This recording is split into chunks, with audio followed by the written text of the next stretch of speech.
Hey, let's talk Gillette.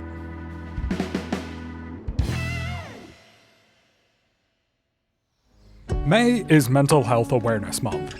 And as part of that, there are lots of mental health and wellness days and information available.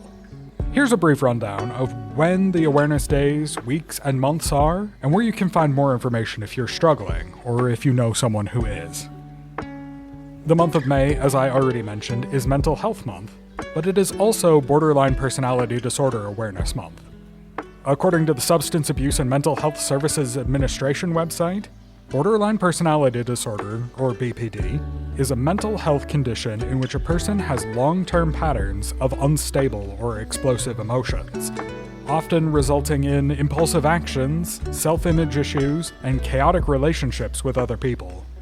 I've linked to the Substance Abuse and Mental Health Services Administration page on BPD in the description if you would like more information. May 6th through the 12th is National Mental Health Counseling Week. So that week is a good time to take the time to thank your counselor or therapist for what they do. And if you don't have a counselor or therapist, please know that there's no shame in asking for help and getting one. May 7th through the 11th is National Prevention Week, dedicated to the prevention of substance abuse and the promotion of good mental health.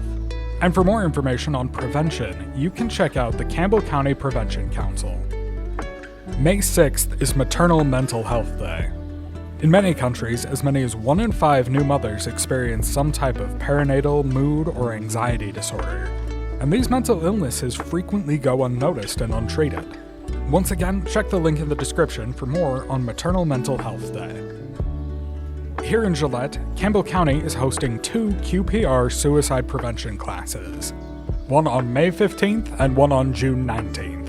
And if you want more information or to sign up for the classes, I've linked to their Eventbrite pages in the description. Mental health is important, and 2 of our very own Gillette City Council members, Ward 1 Councilwoman Trish Simonson and Ward 2 City Councilman Billy Montgomery, have impactful experiences with mental health that they shared with me last year. In case you missed it, or if you just need a reminder that you are not alone if you struggle with mental health, here's that interview again. We're going to sit down today with Councilwoman Trish Simonson and Councilman Billy Montgomery and talk about some of the resources that are available in our community for mental health and suicide awareness. Hi, Jason. Thanks for having us today. And Billy and I have a couple very unique stories.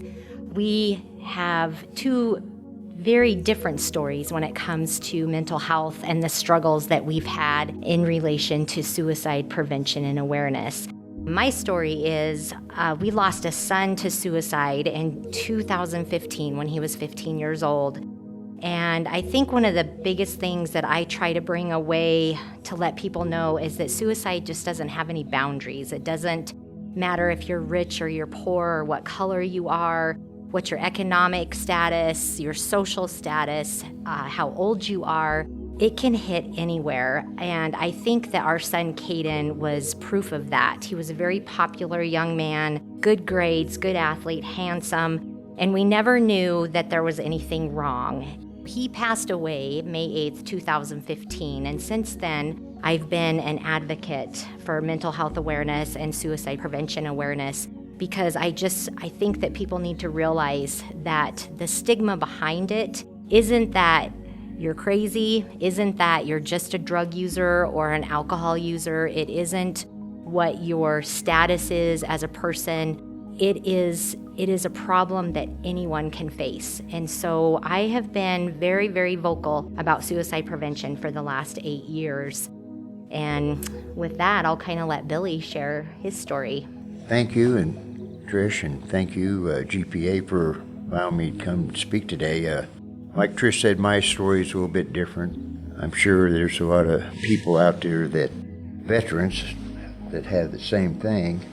I served in the Army from 1968 to 1971. I was in Vietnam from 70 to 71, and came home thinking that I was going to be able to handle things, and I thought pretty much the war was over for me.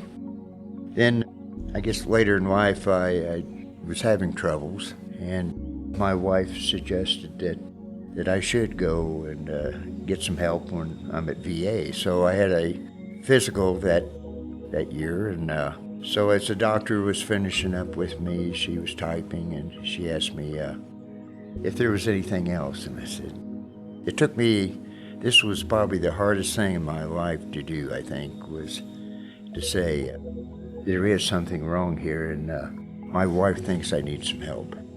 She stopped typing, turned around and said, well, what's going on? So I told her about the dreams and can't sleep at night and all the other troubles, and she got me some help. And I tell you, it was probably the best thing that I ever did. I wish I hadn't waited until I was 60 years old to get it done. And with May being Mental Health Month, I would tell anybody that if you need help or need to talk to somebody, please go get the help, and don't wait till you're 60 years old to do what I did. All right. Yeah, I think that's really important, and I think it's important for all of us to be able to say, I need help. I need somebody to talk to. And I think that's a thing that a lot of people have trouble with.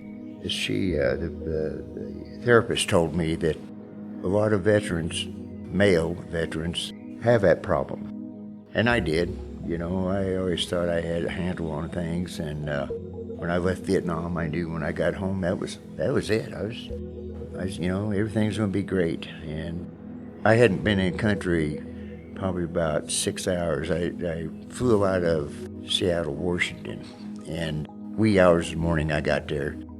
Uniform on, all my ribbons and patches, man, I was just happy to be home. So I was walking by a little coffee bar, and there's a couple older men down there drinking coffee and visiting, and a young lady was the waitress, I guess you'd call her, maybe working her way through college or so, and I thought, I hadn't had a really cold Coke in a year. I'm going to get one. And I'm sitting there, and she brings the Coke, and it's in a can, and it's opened, and I rip into her. I'm not going to pay for that. I'm not going to drink that. I didn't see you open it. And I just going off on her. And I looked down, these two older gentlemen were looking at me, and she had a lost look on her face. And I'm thinking, she don't even know what I'm talking about. So I paid her and gave her a good tip, and I just went down to the terminal there where it was just dark, and I just went down and sat till my plane departed. But, that should have been a red flag right then that something was wrong. Then throughout my life, there would be times I'd just go off. 0 to 100 right now. Then afterwards, I'd calm down and thought, man, what was that all about? So my wife was right, and like I say, it sure helped me. It made me feel a lot better about myself. And, they gave me a booklet to work through, and I still go through it quite a bit. But I guess it's just, I don't understand what they did. But it worked, and it sure helped me out a lot. Well, thank you both so much for sharing your stories. So what are the resources that are available to people? Where should people go to start seeking the help that they need? We have the 988 number. We have the text 741-741 number. We also have the 211 number, which is a national number, but we also have the 211 number that is specific to Wyoming. So if you go to 211 and you can pull that up, and it can get you to resources that you're looking for, whether it's food, utility assistance, rental assistance, anything like that, because all those things add to the mental health care of our society. If you don't have enough food, if you can't pay your rent, if you can't pay your utilities, if you can't get to a doctor, those are all things that affect your mental health. We also have behavioral health up at the hospital. And then we do have the Campbell County Prevention Coalition, which provides resources for people, and they do teach QPR classes, assist training, which helps people see when others are in crisis and that can back them up off the edge. Sometimes you just can talk to people and be kind to them. And if you know how to talk to someone who's in crisis, or if you just are considerate of someone who's in pain, a lot of times you can walk them back from the edge and keep them from doing something that they might regret. So even though there's still not enough mental health care facilities or therapists, I think that we're moving in the right direction. Okay. And Billy, do you have anything to add to that? You know, I have the Veterans Hotline crisis numbers 988. If you need to talk to somebody or need a little help, there's no shame in it, and that's what it's there for, and you should get it. All right. And is there anything else you guys had to share today? I don't. You know, I would just like to mention that I did write a book after, actually it was about 6 years after Caden passed away. I wrote a book called The Road Back to You, Finding Your Way After Losing a Child to Suicide, because it is a very long journey. And I think one of the things I want to add about how suicide can affect anybody, but once somebody does decide to take their life and they go through with that, it leaves behind a very big path of destruction. And so not only did that person struggle with mental health issues and struggle with depression possibly and struggle with things like that cause them to want to take their life, but it leaves behind family members and loved ones who also then start to struggle with PTSD, mental health issues, depression, anxiety. And because of a suicide, there can also be substance abuse problems that is a result of losing somebody. Divorce is very high. It affects the siblings directly. And so I struggled very much for 6 years and finally was able to overcome my anger towards Caden and overcome a lot of the anxiety and the post-traumatic stress that I had suffered from. And so I wrote this book in hopes that it could help other parents that are going through the same thing. So, and you can find that on Amazon. Okay, and I can also stick a link to the Amazon page in the description of this episode. Yeah, absolutely. I'd appreciate that. I understand you wrote an article for AARP. Billy, can you tell us a little bit about it? Well, I thank you, and I could. They asked me when I was on the executive board of AARP for Wyoming. They wanted to know how my service had shaped my life, and this was in June of 2021, and I told them basically about what it done for me and how some of my characteristics probably are from the service. I still shine my shoes, and like that's heavy starch. Then I got into the story of going to VA and getting help. It was on a military appreciation edition, and if you get a chance, I think you're going to put a link there. Take a look at it, and I think maybe it can help someone too. Yeah, if you are interested in reading the article, I have put a link to the article in the description, so you can check it out there. Oh, thank you. All right. Well, thank you guys very much for coming, and thank you for talking about mental health awareness. Well, thank you, and thank everybody here at GPA. Appreciate your work. And you know, Billy, I'm just going to speak on behalf of you. If you are a veteran, reach out to Billy if you are struggling. He will talk to you. He would be more than happy to meet with you. Am I speaking out of turn, Billy? No, I would take any phone call. Yep, and he's easy to find. Yeah.